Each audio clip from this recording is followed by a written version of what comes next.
Hey guys, just welcome back just to sort of my movie marathon. This is sort of day two, the next day. Actually sort of got up fairly early this morning and sort of decided I might try another Dick Smith store and sort of see if I can find any other sort of bargains. So I drove probably half an hour or so, half an hour, 45 minutes to sort of the next city over from where I live, and checked out their Dick Smith store and picked up a few more. So I've got a couple of box sets and one DVD. I've got the Rocky box set, or all the films there. It does say $70 on it. But I asked the guy, he sort of scanned it and he said, yeah, no, it is $20. So that's, yeah, for $20 I definitely couldn't sort of pass that up. I've also got a series I've sort of been wanting to watch for quite a while. I've heard a lot of great things about it, and a bit of a sort of a classic film you've got to watch before you die, type movie, or films. Got the Godfather trilogy for $20, which is an absolute bargain. The remastered editions. So yeah, definitely couldn't sort of pass that up. I think it might have a bit of a, I'm not sure if you can hear that or not, but it might. I think some of the cases might be broken in it, but anyway. I also wanted grabbed it. I got the Pink, live Pink. She's playing a live concert, I think. I'm not a massive fan of Pink, but I do like her music. I've heard a few of her songs, and they sound pretty good. So I might perhaps watch it once, once or twice. Maybe might have been selling. I don't know, but it was just only at $5, so I thought, I might just grab that as well while it's there. Yeah, so that's my pickups. I've got some more pickups. I just thought I might, just got up early and just went over and did it, just to sort of see what was there. Did a bit of shopping. Got some lunch. I think it's about 12:30 in the afternoon now. I'll probably. I was hoping to sort of get started again a bit sooner, but anyway. So the next film was just a bit of a random choice that I thought I might do. It's a film I sort of wanted to watch. I have watched it, but that was once, and that was a little while ago, and it was a really good film, and I really wanted to sort of re-watch it. I've got Leon the Professional, which it's got stars Natalie Portman. I think it's in her very first film. I think she might have been about 12 years old or something like that. This is a really good, really good flick. Sort of nice action and storyline to it, and so might chuck that in and get started again, back on the movie marathon again, and then I'll come back once I watched it and give my thoughts on it. Okay, so just finished watching Leon the Professional. This is such a great movie. I think I even perhaps enjoyed it more than I did the first time that I watched it. I think it's just got some really great acting from Natalie Portman. I think she's absolutely fantastic in it, especially for being such a young age. It also stars Gary Oldman. Also the guy Jean Reno. His performance was really good as well. I just sort of love the story to it, and essentially, I guess people know what it's about, but essentially, Natalie Portman's family sort of gets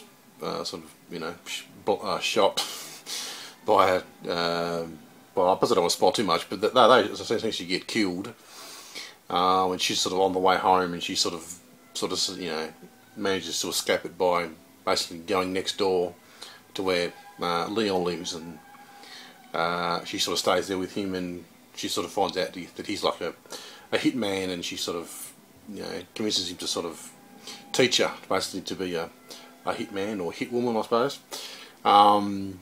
But yeah, just a great film. I think it's just has some really good sort of scenes in it, and good acting, and the final sort of 2 minutes or so of it's just a lot of really sort of action scene, which is I think is just really good, explosions and stuff like that.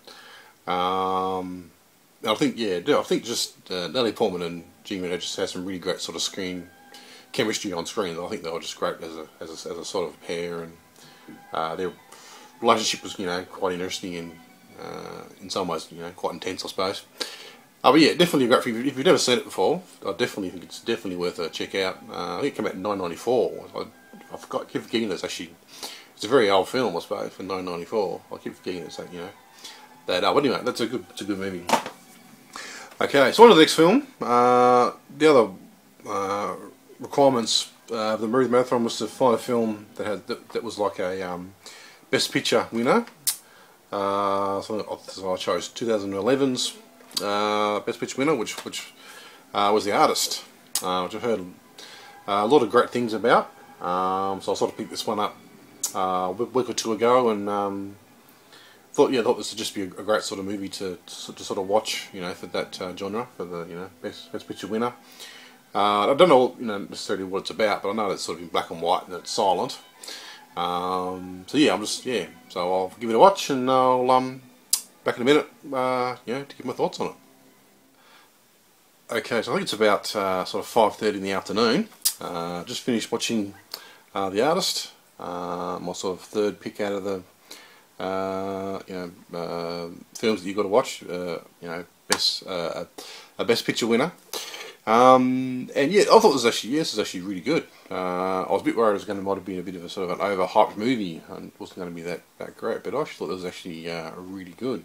Of course, you know, most of the films, you know, silent, in black and white. There's actually a bit of sound in there, a few words here and there. But yeah, I just thought it was really good, you know, sort of acting, and great sort of, you know, visuals to it, and great soundtrack I thought too. Some of the sort of the, you know, background music, you know, sort of was just really good. Great actors. Essentially, it's you know, you've got George here. The character George. He's like a really sort of famous silent movie star. And then you've got Peppy.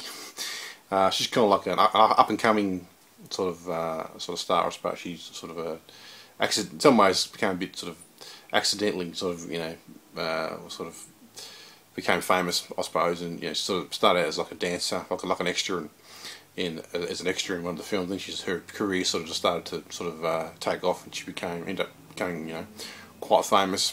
Whereas the George character, sort of around the time when the talking films were starting to come in, and he didn't really want to, you know, star in any of this new, you know, newfangled talking movies. He didn't want to have anything to do with it. So his career sort of doesn't have a job anymore because he's too stubborn to sort of move with the times, I suppose. So his career sort of goes out the window, whereas her career sort of starts to sort of take off type thing.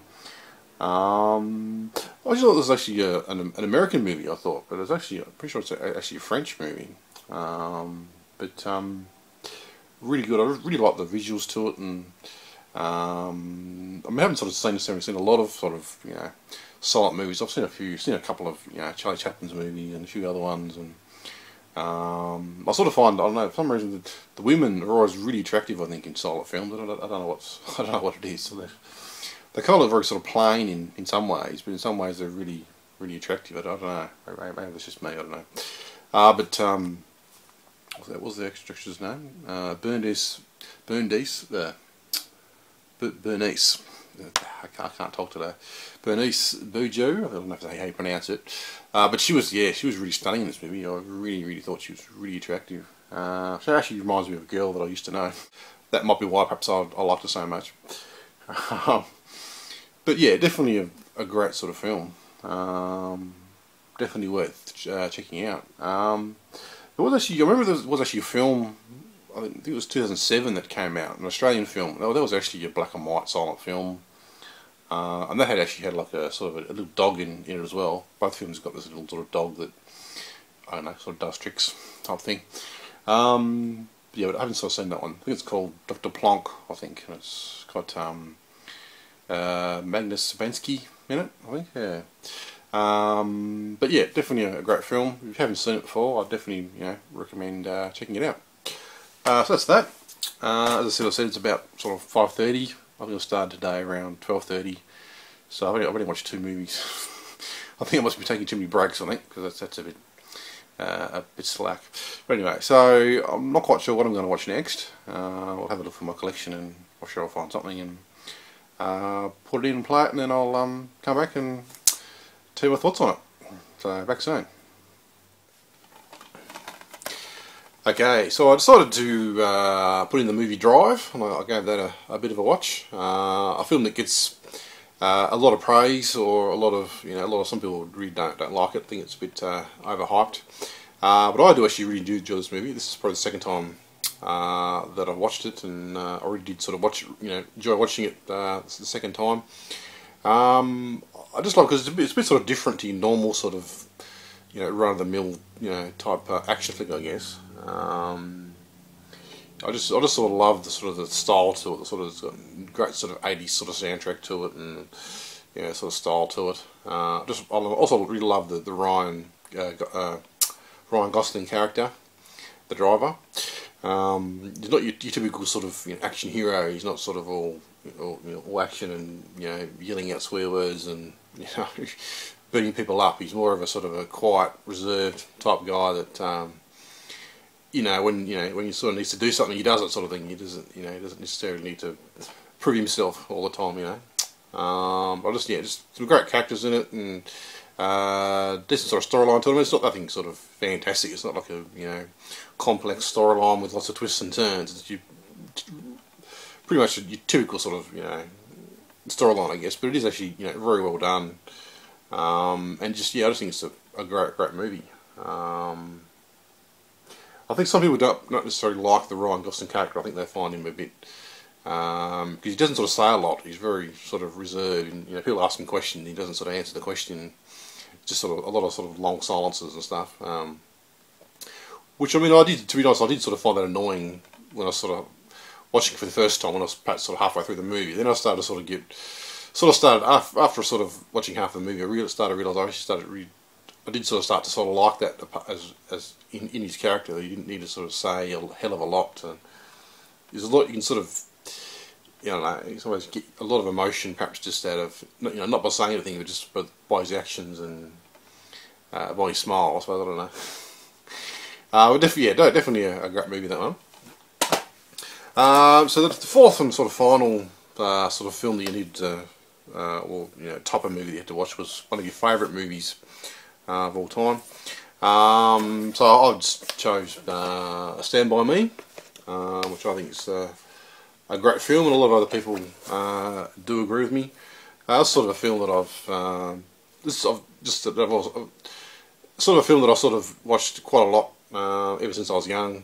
When I sort of first sort of found the movie, I just sort of watched it regularly, and also it was a reasonably sort of underrated movie. A lot of people didn't seem to talk about it, but then I sort of found YouTube, and then realised that hell of a lot of people really do like this movie as well. So I'm not necessarily just the only one.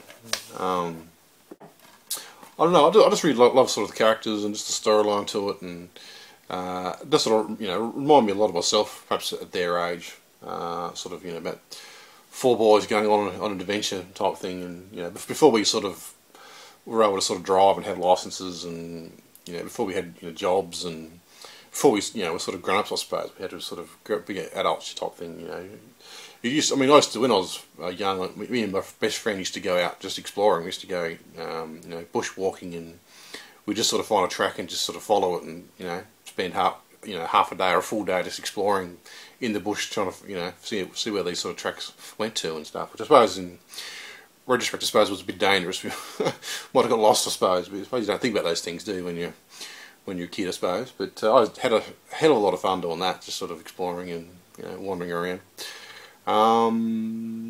Just a great movie. So I'll give that a bit of a watch, and I'll come back and give you my sort of overall thoughts on it. So back soon.